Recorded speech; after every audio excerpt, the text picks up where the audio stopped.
क्या आप जानते हैं एक ऐसा व्रत है जो जीवन की हर मनोकामना को सफल बनाने की शक्ति रखता है। पर इस बार एक भ्रम सबको उलझा रहा है। सफला एकादशी 14 दिसंबर को है या 15 दिसंबर को। 2025 में एकादशी तिथि 14 दिसंबर की शाम से आरंभ होती है, लेकिन व्रत, पूजा और उपासना का शुभ दिन 15 दिसंबर ही रहेगा। इस व्रत से भगवान विष्णु की कृपा, सफलता, पापनाश और अद्भुत आध्यात्मिक पुण्य प्राप्त होता है। आइए पारण की तिथि और समय जान लेते हैं।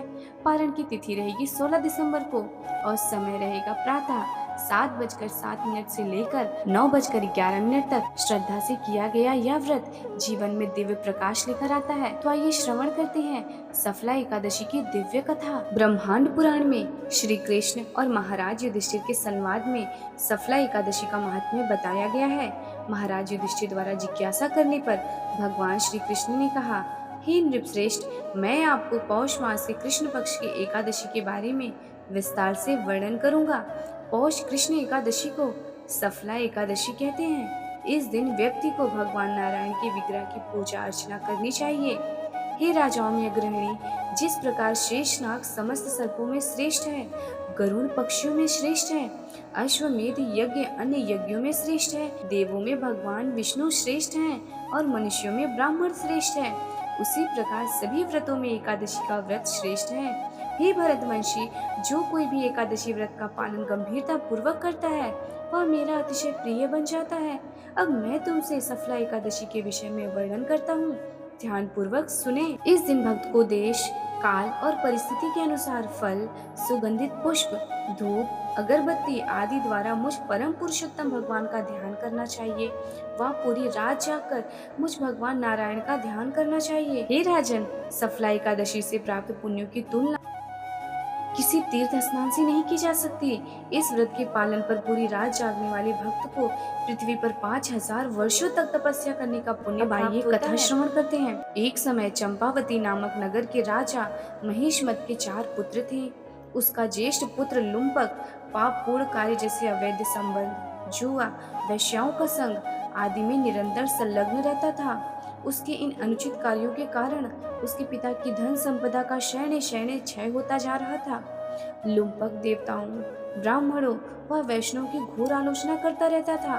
अपने पुत्र की ऐसी स्थिति देखकर राजा ने उसे वन में छोड़ दिया।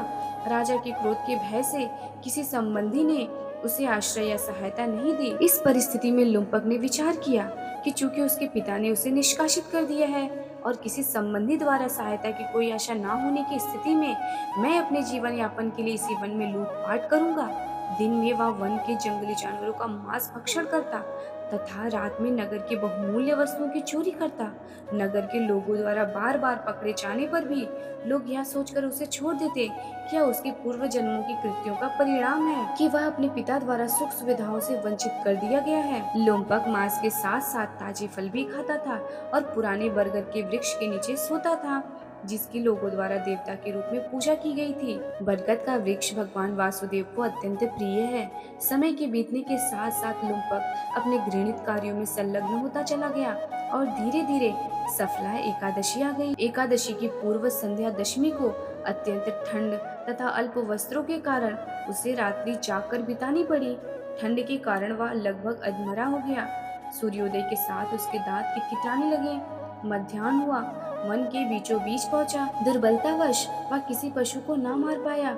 उसने केवल भूमि पर गिरे फलों को ही उठाया। बरगद के नीचे पुनः पहुंचने तक सूर्यास्त हो चुका था। वह फलों को भूमि पर रखकर रोते हुए कहने लगा, मैं कौन हूँ, मैं क्या कर रहा हूँ? हे श्री हरि, कृपा पूर्वक इन फलों को स्वीकार करें। पुनः उसी पूरी रात जाकर बितानी पड़ी, परंतु इसी दौरान पूर्ण पुरुषोत्तम ने उसकी भेंट स्वीकार कर ली। भगवान लुम्पक से प्रसन्न हो गए। उसने अज्ञानतावश पूर्ण एकादशी का व्रत का पालन किया और उसी पुण्यों के द्वारा पुनः राज्य का सुख प्राप्त हुआ। हे युधिष्ठिर, सूर्योदय होते ही एक सुंदर घोड़ा लुम्पक के पास आकर खड़ा हो गया और आकाशवाणी हुई, लुम्पक, इस घोड़े पर सवार होकर अपने परिवार के पास जाओ। चूंकि तुमने सफला एकादशी के पालन द्वारा पुण्य अर्जित किया है, अतः तुम्हें तुम्हारा राज्य बिना किसी अवरोध के पुनः प्राप्त होगा। वह एक सुंदर राजकुमार बन गया और उसने परम पुरुषोत्तम भगवान हरि के चरण कमलों में अपना मन लगाया और भगवान का एक शुद्ध भक्त बन गया। राज्य में पहुंचने पर उसने अपने पिता को प्रणाम किया और एक बार पुनः अपने राज्य का दायित्व संभाला। भगवान श्री कृष्ण की कृपा से उसे एक सुंदर पत्नी और योग्य पुत्र प्राप्त हुआ। वृद्धावस्था में लुम्पक भी अपने पिता की भांति अपने पुत्र को राज्य सौंपकर नियंत्रित मन व इंद्रियों से भगवान की सेवा करने हेतु वन में चले गए। सभी भौतिक इच्छाओं से मुक्त होकर उसने अपने शरीर का त्याग किया और भगवान के धाम जाकर भगवान श्री कृष्ण के चरण कमलों में स्थान प्राप्त किया।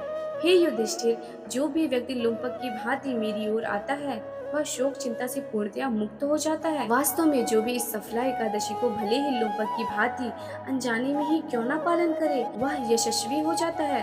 मृत्यु उपरांत मुक्ति प्राप्त करके वह वैकुंठ को लौट जाता है, इसमें कोई संशय नहीं है। साथ ही सफला एकादशी की महिमा श्रवण मात्र से ही व्यक्ति को राजसूय यज्ञ के समान फल प्राप्त होता है और वह अपने अगले जन्म में स्वर्ग को प्राप्त करता है। अगर यह कथा आपके हृदय को स्पर्श कर गई हो तो इसे लाइक करें, शेयर करें और सब्सक्राइब करना ना भूलें। जय स्वामीनारायण दास नादास, हरे कृष्ण, जय माता दी।